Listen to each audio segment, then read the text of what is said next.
My roommate was stealing my clothes and wearing them on dates with my ex. My name is Rachel. I'm 26, and I used to think my life was finally lining up the way it's supposed to. I had a stable job, a nice apartment, and a fiancé everyone swore was perfect for me. His name is Mark, and we met 3 years ago at work when he spilled coffee on my laptop and spent the next month trying to make it up to me with snacks and terrible jokes. We started dating, moved in together after a year, and last summer he proposed during a weekend trip at the beach, sunset and everything. Of course, I said yes. When we came back, wedding planning swallowed my life. Venue, dress, colors, guests, all of it. The one person more excited than me was my best friend and maid of honor, Chloe. We've been friends since high school, the kind of friends who know each other's worst secrets and still show up with ice cream.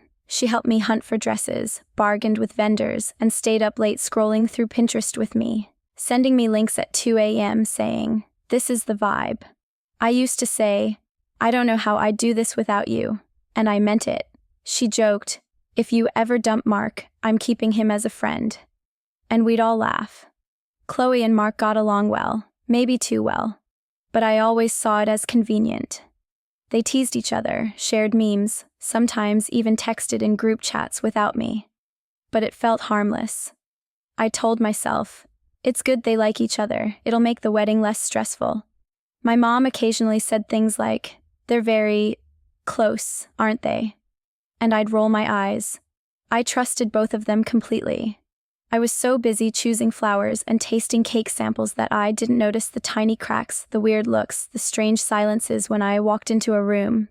Looking back, the signs were everywhere. I just didn't want to see them.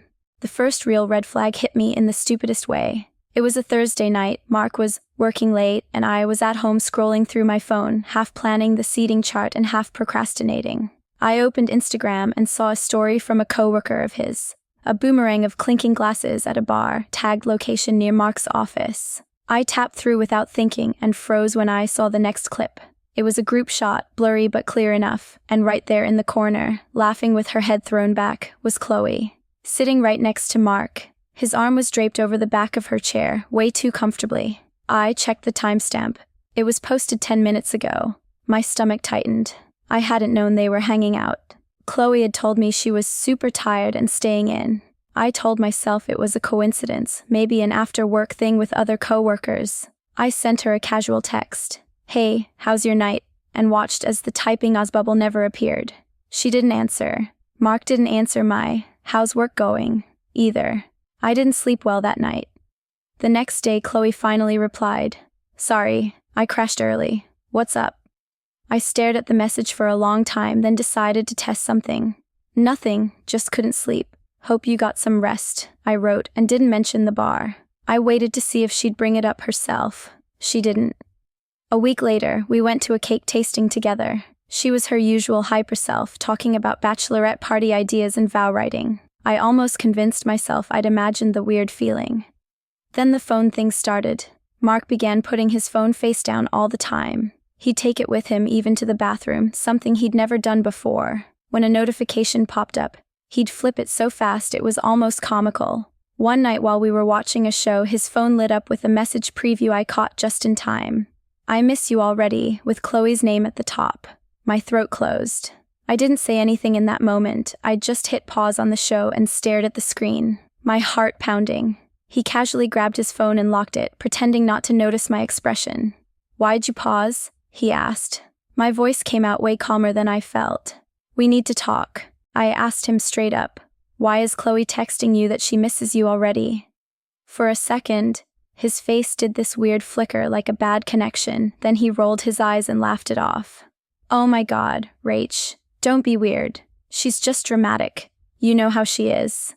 We were talking about the wedding plans earlier and she left. That's all." I stared at him. "When were you talking?" "I was at home all afternoon." He shrugged. "I stopped by her place to pick up that stuff she printed for us, remember? It was quick." He said it like I was the ridiculous one. I wanted to believe him. I wanted to be the cool fiancé who doesn't overreact to a heart emoji, but something in my gut stayed tight. Later that week, the house of cards finally collapsed. I was at work when my phone died, so I plugged it into my computer to charge. iMessage opened automatically on the screen, and a flood of messages appeared from Mark, synced from the cloud. Most were normal. Then a name popped up at the top of the thread that made my blood run cold. Chloe. It wasn't our group chat. It was their private one. My hand hovered over the mouse. I knew I shouldn't read them, that this was crossing a line, but at that point I was only trying to find out if they'd already crossed it without me. I scrolled. At first it was harmless banter, jokes about coworkers, gifs, memes. Then the tone shifted. "I can't stop thinking about last night," she'd written. "You're evil," he answered. "I feel guilty as hell. And I still want you." My heart pounded louder with every line. There were messages about me, about how I was too trusting, about how I wouldn't understand, about how it's just until the wedding is over, we'll figure it out. There were details I wish I'd never read, hotel names, times, complaints about how stressful it was to pretend everything was normal around me. At one point she wrote, "Sometimes I feel bad, she's my best friend," and he replied, "She doesn't have to know. We'll make sure she's okay." I don't even remember closing the window. I just remember sitting there, staring at my desk, feeling like someone had scooped out my insides. When I got home that night, I didn't slam doors or scream. I printed screenshots of the worst messages and waited. Chloe was coming over for a wine and wedding movies night. Mark was supposed to join after working late. For once, I let both of them walk into a trap without having to hide anything myself. Chloe arrived first, breezy and smiling, holding a bottle of wine and a bag of snacks. "Bride night," she sang as she walked in. I smiled tightly and led her to the living room. My hands were shaking, but I kept my voice steady. "I printed some things for the wedding," I said, handing her an envelope. She looked confused and opened it. Her face drained of color the second she saw what was inside. Screenshots, dates, timestamps, their names, their words. She didn't even try to deny it. Her eyes filled with tears instantly. "Rachel, I can explain," she whispered. "Please just save it," I said. "We're going to wait for Mark." The longest 20 minutes of my life passed in silence. She sat on one end of the couch, gripping the papers, breathing fast. I sat on the other, staring at the door. When Mark finally walked in, he took one look at us and knew. "What's going on?" he asked, voice already defensive. I tossed a second set of screenshots at him. He flipped through them and went pale. Then he did exactly what I expected. He started trying to spin it. "Rachel, it's not what it looks like, okay? We made a mistake. We were drunk. It just happened, and then it got complicated." "It wasn't once," I cut him off. "You booked hotel rooms. You complained about having to hide it from me. You told her we'd figure it out after the wedding. What exactly was the plan, Mark? Marry me and keep sleeping with my maid of honor on the side." Chloe started sobbing. "I didn't mean for it to go this far, I swear. I got attached, and you two were so perfect, and I felt so alone and jealous, and..." I laughed. This ugly, bitter sound I didn't recognize as my own.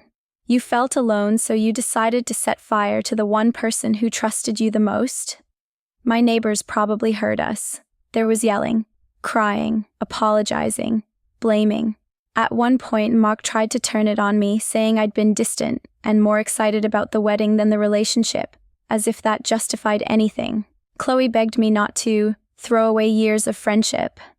In the end, I did the only thing that made sense. I took off my engagement ring, set it on the coffee table between the empty glasses and the printed lies, and said, "You two can figure out what to do with each other. I'm out."